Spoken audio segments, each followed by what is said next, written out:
This is Hannibal here from the Hannibal TV on YouTube with a wrestling news update on WWE Hall of Famer Hulk Hogan, who for a while was not in the Hall of Fame due to his former best friend Bubba the Love Sponge secretly recording him having sex with his then wife. Bubba's then wife, who he secretly recorded in the conversation as they were having sex, with Bubba in the house. By the way, he knew this was happening. He was okay with it. I guess in this conversation, Hulk Hogan said the N word, and that led to his WWE contract being revoked for a while and him being kicked out of the Hall of Fame till the whole thing blew over. There was a whole lawsuit related to Gawker, which Hogan won for tens of millions of dollars, which I can only assume he got some of. But now Bubba the Love Sponge is back in the news today because he went on his radio show in Florida and said that Hulk Hogan was basically on his deathbed in the hospital. The true part about it, according to TMZ, is he has been hospitalized with some serious neck and back issues, which are well documented. Which for anyone that doesn't know, this moron Paul Roma tried to get some publicity a few weeks ago, challenging the 71-year-old Hulk Hogan to an MMA fight. He walks with a freaking cane, and he has very serious health issues. Not that Roma was ever even on Hogan's radar, but give me a break with a pathetic challenge like that.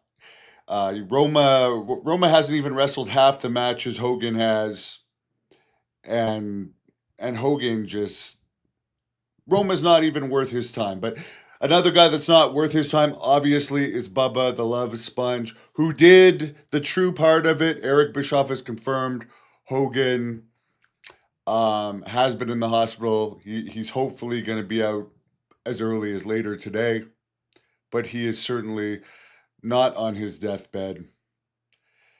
And Bubba is as pathetic as ever, I guess, trying to make up exaggerated stories about the Hulkster. But of course, Hogan's friend is going to be someone that exaggerates stuff because Hogan is a known exaggerator. But I hope he's going to be okay. I wouldn't want anything bad to happen to him.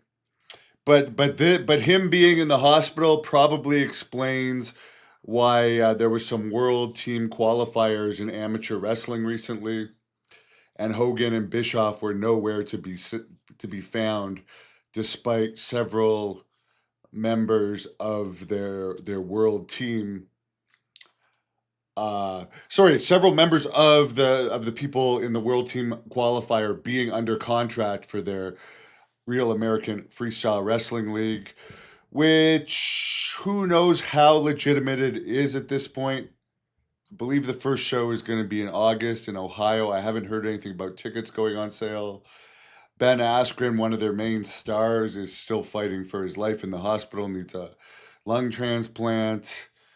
The initial buzz of it seems to be gone. And I listened to Dave Meltzer the other day talking about it, and he doesn't know if any of the contracted wrestlers have even been paid anything yet. They may have just been signed to be part of it. I know Chael Sonnen is supposed to be one of the commentators. He could probably shed some light on that. I hope it happens for the sake of the amateur wrestlers, but who knows how far that thing's going to go. Speaking of amateur wrestling, I did interview former Olympian and NCAA champion and the first UFC heavyweight champion, Mark Coleman, earlier today. One of the nicest guys in fighting. He was also a wrestler. He was in All Japan Pro Wrestling for 5 years. I interviewed him this morning.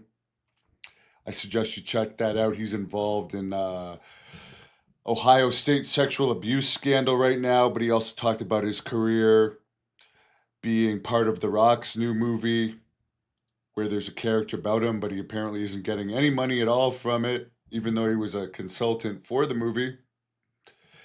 And he also talked about meeting The Rock. There they are. That's not Mark Kerr. That is The Rock in his Mark Kerr outfit. The Rock looking as natural as ever. Those have got to be the biggest arms I've ever seen on The Rock.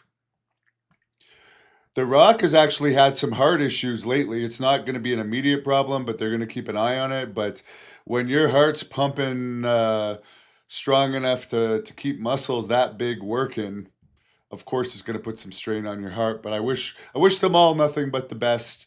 Check out that interview with the Hammer, Mark Coleman.